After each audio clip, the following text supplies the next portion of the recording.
আসসালামু আলাইকুম। ভিক্টৰ খানে গ'ল। এই ভিক্টৰ দাস যদি আজি ভিক্টৰ খান হ'বলগীয়া হৈছে কিয়? কাৰণ এই বিজেপি চৰকাৰে বাধ্য কৰিছে। আকৌ এবাৰ ক'লো, আই ৰিপিট, আসসালামু আলাইকুম। এই ভিক্টৰ দাস যদি আজি ভিক্টৰ খান হ'বলগীয়া হৈছে কাৰ কাৰণে? এই বিজেপি চৰকাৰ, যিখন বিজেপি চৰকাৰে কি কয় হিন্দুত্ববাদ।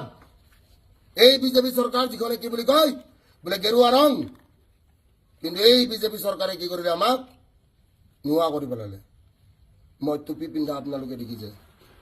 তহঁতৰ হেমন্ত বিশ্ব শৰ্মাই এদিন টুপি পিন্ধিছিলে যেতিয়া স্বাৰ্থ আছিলে।